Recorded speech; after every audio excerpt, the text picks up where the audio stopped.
In fact, the U.S. says that they warned the Russian government back in early March that there was a planned terrorist attack possible, including one that would possibly target large concert gatherings, and that warning was sent at the beginning of this month. There was no Ukrainian involvement, period.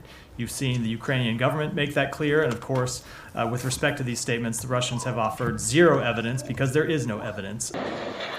The United States has also announced it will not be starting or boosting any security agreements with the Russian government anytime soon. All right, Jack Cunningham is my guest, international relations professor at the Bill Graham Center at the University of Toronto. Hey, Jack, good to see you. Good to be with you, Todd. Hope all's well. What does this mean, do you think, for Vladimir Putin, this attack, and the way that he's now characterizing it as having a Ukrainian link? Well, it has a downside for him and an upside. On the downside, part of his appeal, part of what has allowed him to remain in power so long, is the perception that he has kept Russians safe.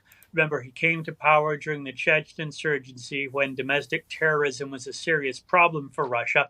And it's a problem that he fundamentally solved, albeit quite brutally.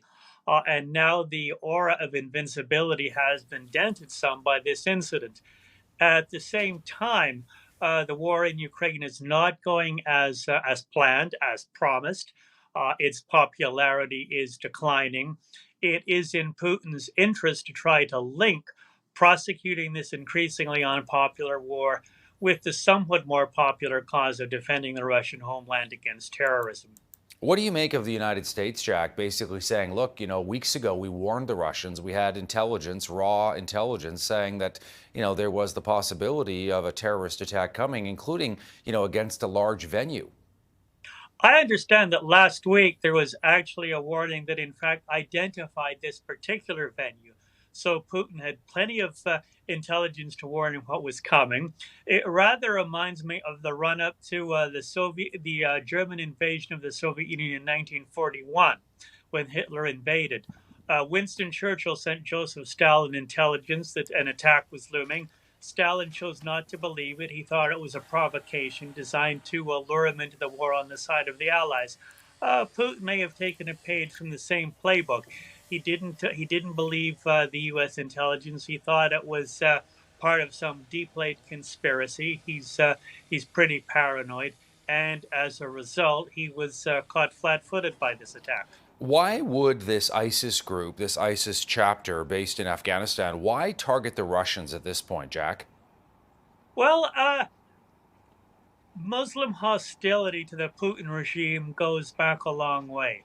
And because of the quite brutal treatment the Russian Federation under Putin has sometimes inflicted on predominantly Muslim republics, Russia is an inviting target.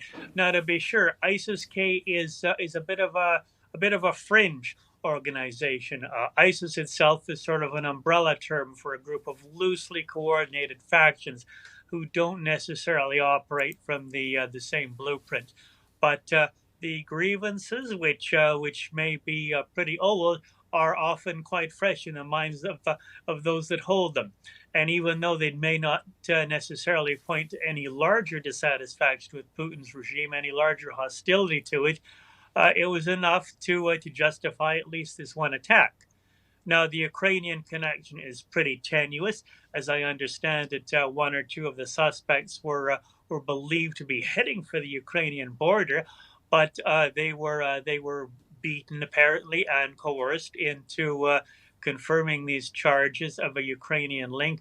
And that's the line that I think we can expect Putin to follow. He will probably use this as an ongoing pretext for doubling down on Ukraine and engaging in ever more brutal measures of what he will present as retaliation. Jack, always a pleasure. Thank you for taking the time for CTV News today. My pleasure, Todd. Good to be with you again.